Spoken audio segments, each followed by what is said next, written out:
Hi, and welcome back to Jen's Addiction. I am so glad you came back to see me today. And on today's episode, I really wanted to do a little bit of a mashup episode, and that I really felt that it would be fun to talk a little bit about integrating comics into comic art, I guess, and maybe how to use that medium that I love to expand on my personal record collection. I'm always looking for new and interesting ways to collect music, to collect comics for that matter. And I couldn't think of a better way for me personally anyway, than by kind of combining the two together. And I've been really fortunate to be able to do that by showcasing the artwork of Dan Parent, who is a comic artist and writer. He's a 30-plus year veteran comic artist for Archie Comics.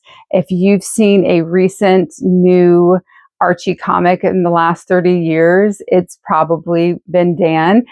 He is so just effortless in how he creates his images. And he got to work alongside Dan DeCarlo, who is the legendary artist for Archie, in my opinion, and whose artwork I really, really love.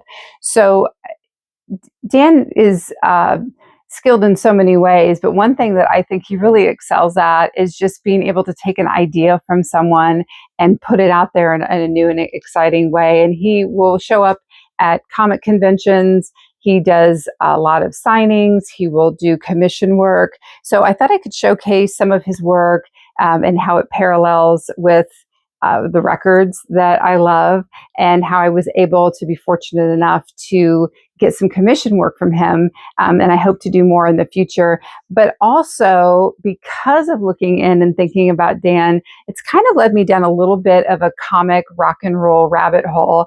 So I thought I could showcase some comic books that also showcase music artists, and maybe talk a little bit about the mashup of the music industry and using comics as a vehicle to kind of promote their music and promote their bands, and possibly the precursor to an AI band.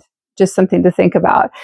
So let me start off with Dan first. Again, I said he is a comic writer. He's a comic artist. He has his own websites, his Instagram pages. You can keep track of all the crazy things that he's doing all the time. But he is just awesome. And he also has work showcased in let's see, I've got a few notes here. It would be, I think, Barbie, Disney Adventures, different stories and different books within Archie. He does his own story called Die Kitty Die. I do have a copy of that particular comic book. So that is a ton of fun. He co-writes and does work with Fernando Ruiz on that. But it's just a really kind of fun story that I don't know. I just love his artwork so much. And he will do variant covers, sometimes work just for Comic-Con or perhaps a story that they are running, and then they will do variant covers. Very similar. If you're not familiar with the world of comics, it is absolutely the same as doing a variant cover or printing for records, where the cover would look different, or you have 3 or 4 different colors of vinyl inside. It's the exact same premise.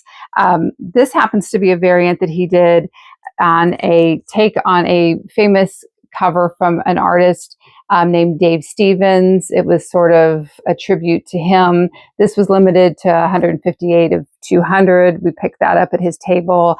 Dan will sign a lot of these, and he autographed it up there in the corner.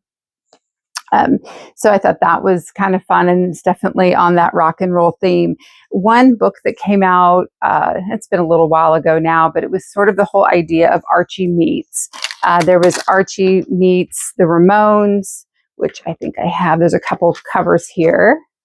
Now, Dan did not do those, but just to kind of give you some perspective, these were not Dan covers, but that was Archie Meets the Ramones. This is another one that is not a Dan cover, but it's Archie Meets the B-52s. And so they did Archie Meets Blondie. And one of the covers, though, is Dan's. It is pays tribute to Blondie's Parallel Lines. I thought that was super, super fun. I love, love, love to see that. Classic album. But everything about it, just all the detail that he puts in is just crazy good. And, and The other thing, I wrap my records in plastic. I wrap my comic books in plastic. How about that? Something else they have in common. We like to suffocate our collectibles in plastic.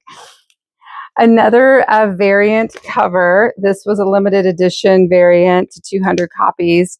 I think this is absolutely brilliant. It is Veronica as Joan Jett.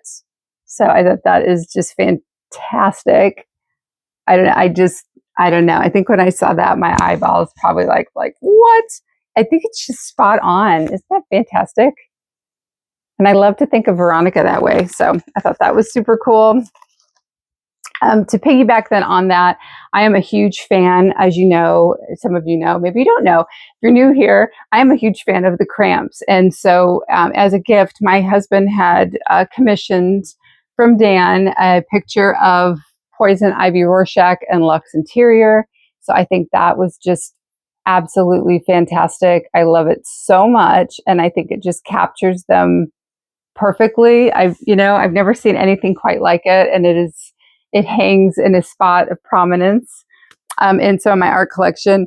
And the next couple were also commissions that he'd had made for me for Christmas.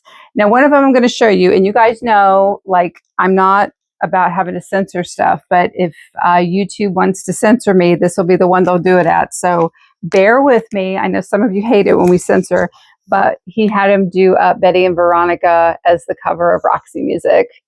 And I think I could just squeal with delight every time I see this one. It is so fantastic. I'll put it a little closer where you can just see their faces.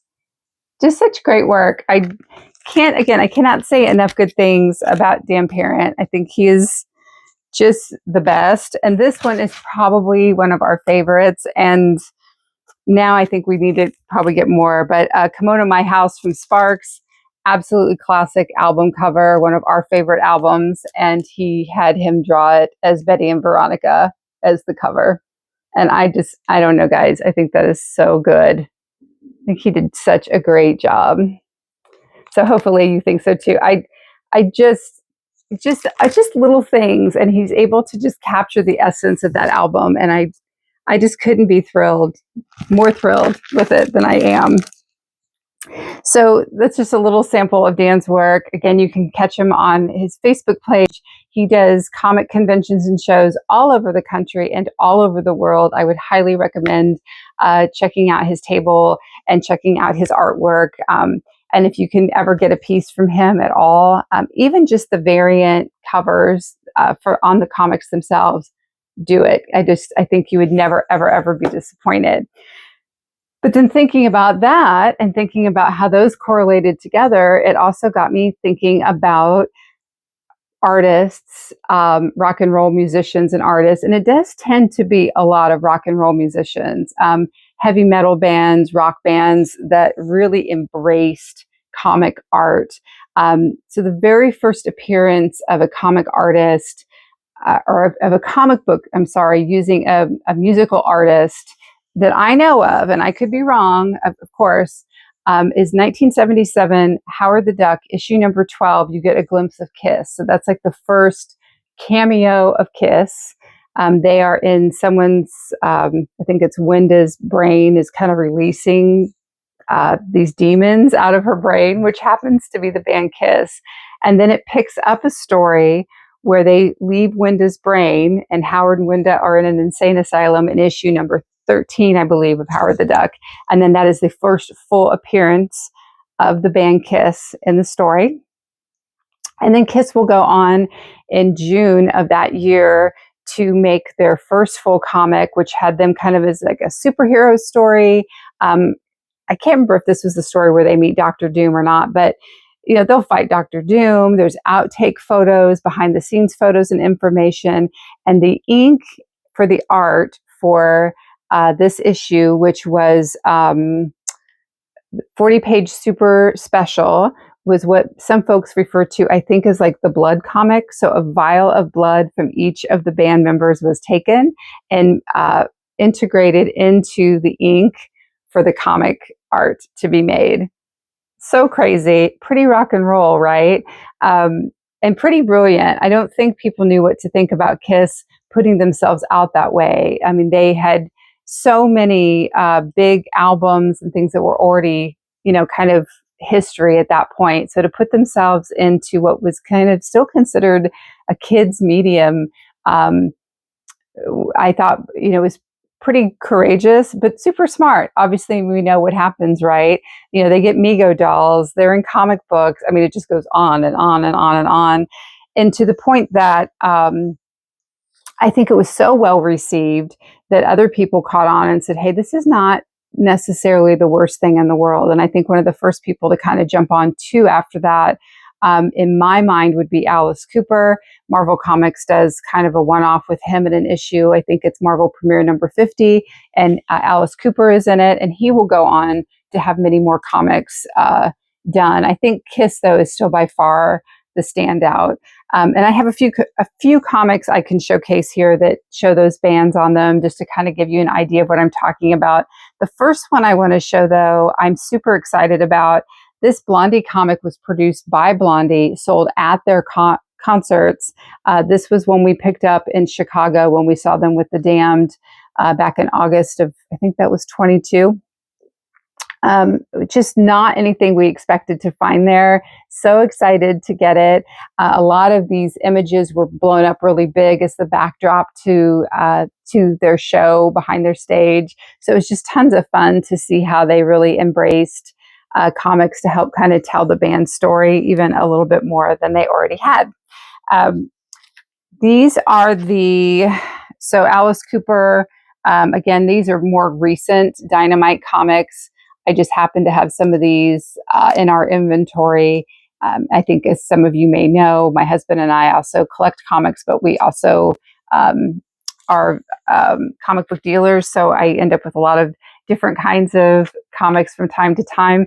So that would be one I don't always have in my own collection, but I thought I could showcase that a little bit. Psycho Circus from Kiss is another series that really, I think, kind of has a brain of its own. People just love collecting it. And I think it's because it's Kiss. They want a little bit extra of the band, especially some of the earlier, I think, Marvel works are great because it showcases, the original lineup for the band, which I always sort of appreciate. Cheap Trick partnered with Marvel. This is kind of, they call it a cheap promotional trick. So there's not a whole lot really to this particular comic, but I think the cover art for it was a lot of fun. You can also, let's see, I showcased that one with the Archies and the B-52s. Let me find these real quick. There's a few bands that I have here for comic books. I would say this band I do not listen to, full disclosure. I have probably seen more Insane Clown Posse comics than I have ever seen albums in my life. Super popular. But definitely embrace the whole idea of comics. And again, that genre of music has never been scared to jump in with both feet and promote within the comic industry. The band Static X has put a comic book out, their own faces. Would have been fun if it was more like what Testament did, where they're, kind of cartoon characters of themselves. There is a comic series called Rock and Roll. It had everybody from, oh my gosh, it would be Two Live Crew, Motley Crue, Rolling Stones, you name it, Guns N' Roses. They have been in these comic books, but these are a couple that I happened to have that I could showcase. So we've got AC/DC, there's Metallica, and this one is Anthrax. So they all kind of tell like these stories, and they include the bands in them, and the bands get to be something a little more. I always feel like with the Kiss stories, it's they get to embrace like these superhuman powers and all these crazy things. So that's just kind of an overview. I think another one that I would show that kind of doesn't link back to a real band, but there are band members in it, would be Rock and Rule, which was from that little movie, which is kind of not always easy to find. But this particular movie had Debbie Harry singing in it. Iggy Pop was in it. Cheap Trick Thinking About Cheap Trick, Lou Reed. So a ton of fun. If you've never seen that, I would recommend checking that one out. So there you have it, guys. That's kind of my rundown of just kind of an overview of comic book history. But I did promise one other thing, which I didn't plan to think about when I was doing this, but very recently, and I'm probably not going to remember, I think I have a note. Very recently, I'd read a story about this new AI band, right? It's called the Velvet Sundowns. So totally AI generated, not a real band, and everybody's sort of up in arms about it. And I think rightly so. And that's a discussion for another time. But what it got me thinking about were bands that weren't real bands. Like, so what bands out there that may not be a real band, so to speak? And we know that people would always accuse the Monkees initially of not playing their own instruments and writing their own songs. I mean, there's stories of all sorts of bands using session musicians and different things to achieve sound. But what I found interesting about those bands, though, was that at some point the rubber had to meet the road. They had to play live. They went live and did other things. They started to develop their own sounds. I probably wasn't really... bands like Milli Vanilli and stuff for sure, where you're lip syncing over the top, but they're still real people. Physically, they are there in front of you. But what really stuck out to me in this band was that they are not real people. They are cartoon characters, and that would be the band, the Archies. So I had mentioned perhaps that Dan Parent worked for Archie Comics. I think no comic company, besides maybe Marvel, has really embraced the idea of teenagers and music and using music as a vehicle to promote something like Archie Comics. Because you get Archie, their Archie's band in 1960, I think 69, Josie Comics becomes Josie and the Pussycats. That's a very popular series. So you have, I thought I had a copy of one of those around here. I guess I don't. But I just feel like they do such a great job. And then, so here you have the Archies. And I think Don Kirshner produces the Archies. He wanted a project that he could control. I think he was unhappy with the situation he had with the Monkees. So I read. And what better way than to manufacture a band, but manufacture a band that you can't see the band. So if the band gives you grief or the singer doesn't want to show up anymore or whatever, you just replace them with another session player. Nobody's going to know the difference, right? Because your lineup is drawn and it will never change. So this is the first album by the Archies. I have a few notes, so you might want to forgive me my notes, because there was just so much information once I really started thinking about this and digging into it. The Archies debuted in the 60s, of course. They did 6 albums in total. From the 60s, though, to 71, they did 5. So it was the Archies in 1968. It's Everything Archie in 1969. Jingle Jangle, their first Christmas album, and that's also in 1969. They do an album called Sunshine in 1970, followed by This Is Love in 1971. And then in 2008, there is a record called Archie's Christmas, which showcases Betty and Veronica, I think, a little bit more than the rest of the band. All session musicians, quite a list, but the one that stood out the most, of course, would be Ron Dante. I believe I'm saying his name right. He was a session singer. He does the main singing. So on songs like Sugar Sugar, which was their 1969 number 1 hit, made them the number 1, I think that was the number 1 song for that year. First and only time a fictitious band has ever had that awarded to them. He would go on to produce records with Barry Manilow, including songs like Mandy. He would also be the producer of Broadway musicals, including the hit Ain't Misbehavin'. And you might recognize his voice because he is the singer of the theme song called Together from Silver Spoons, the TV show. That was 1982.